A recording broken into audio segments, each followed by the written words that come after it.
সেটি আদালত নির্দেশনা দিয়েছেন আগামী 60 দিনের মধ্যে যে সমস্ত রিনিউয়াল আবেদন বা নতুন পাসপোর্টের আবেদন প্রবাসীদের পেন্ডিং আছে সেগুলোকে 60 দিনের মধ্যে সরবরাহ করার জন্য নির্দেশনা দিয়েছেন, অর্থাৎ প্রিন্ট করে তাদের সরবরাহ করার জন্য। সপ্তাহে মিডিয়ায় একটা রিপোর্ট প্রকাশিত হয়েছে যে প্রবাসে যারা থাকেন, চাকুরি করেন বা স্থায়ীভাবে থাকেন, তারা যখন পাসপোর্ট রিনিউ অথবা নতুন পাসপোর্টের আবেদন করেন, সেই আবেদনগুলো অনেক সময় তাদের পাসপোর্ট এক্সপায়ারি হয়ে যাওয়ার পরেও মাসের পর মাস তারা এটা হাতে পান না, যার ফলে তাদের অনেক সমস্যা হচ্ছে।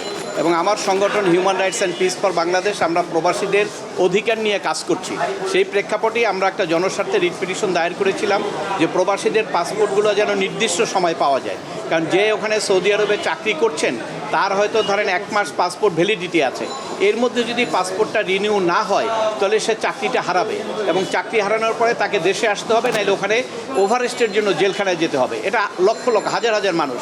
এই কারণে কিন্তু বাংলাদেশ আলটিমেটলি রেমিটেন্সের দিক থেকেও ক্ষতিগ্রস্ত হবে, অর্থাৎ বাংলাদেশ অর্থনৈতিকভাবে ক্ষতিগ্রস্ত হবে। এই রিপোর্টটা দেখে এই কারণে আমি যে রিট পিটিশন করেছি, আমার আদালতে আমরা এই রিট পিটিশন দায়ের করে নির্দেশনা চেয়েছি, কয়েকটা রুল চেয়েছি, আর হলো অন্তর্বর্তীকালীন আদেশ। সেই অন্তর্বর্তীকালীন আদেশ আদালত দিয়েছেন দুটি। একটি হলো যে আগামী 21 দিনের মধ্যে পররাষ্ট্র মন্ত্রণালয়কে বলেছেন যে দেশের বিভিন্ন দেশে এমবেসি এবং হাইকমিশন যারা আছে তাদেরকে একটা চিঠি লেখার জন্য পররাষ্ট্র মন্ত্রণালয় থেকে তারা যেন যে কোনো প্রবাসীর পাসপোর্ট রিনিউ অথবা নতুন পাসপোর্টের আবেদন করলে সাথে সাথে যেন তারা এটি 21 দিনের মধ্যে এই চিঠিটা যেন ইস্যু করে তাদের নির্দেশনা দেওয়া হয় যে সাথে সাথে যেন তারা বাংলাদেশে যে পাসপোর্ট অ্যান্ড ইমিগ্রেশন অধিদপ্তর আছে সেখানে পাঠিয়ে দেওয়া হয়, তাহলে পাঠিয়ে দিলে তারা প্রসেসটা শুরু করবে।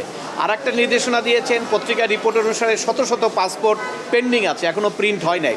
সেটি আদালত নির্দেশনা দিয়েছেন আগামী 60 দিনের মধ্যে যে সমস্ত রিনিউয়াল আবেদন বা নতুন পাসপোর্টের আবেদন প্রবাসীদের পেন্ডিং আছে সেগুলোকে 60 দিনের মধ্যে সরবরাহ করার জন্য নির্দেশনা দিয়েছেন, অর্থাৎ প্রিন্ট করে তাদের সরবরাহ করার জন্য। এবং আদালত এই মর্মে রুল জারি করেছেন যে পাসপোর্ট অতি এক্সপেডিশিয়াসলি অর্থাৎ দ্রুত দেওয়ার ক্ষেত্রে প্রশাসনের নিষ্ক্রিয়তা কেন বেআইনি ঘোষণা করা হবে না, এবং অতি দ্রুত প্রবাসীদের রিনিউয়াল এবং নতুন পাসপোর্টের ক্ষেত্রে আবেদন করলে সেগুলো সরবরাহের জন্য কেন নির্দেশ দেওয়া হবে না, এই মর্মে আদালত রুল জারি করেছেন। আমি আদালতকে বলেছি যে যদি এটা করা না হয় তাহলে বাংলাদেশের অনেক শ্রমিক যারা বাইরে কাজ করেন এই পাসপোর্ট রিনিউ না হওয়ার কারণে সে চাকরি হারাবে এবং সে জেলখানায় যাবে অথবা বাংলাদেশে ডিপোর্টেড হবে। এই সমস্যার সমাধানের জন্যই আমরা আদালতে এসেছি। আদালত তখন এই রুল জারি করে আদেশটা দিয়েছে।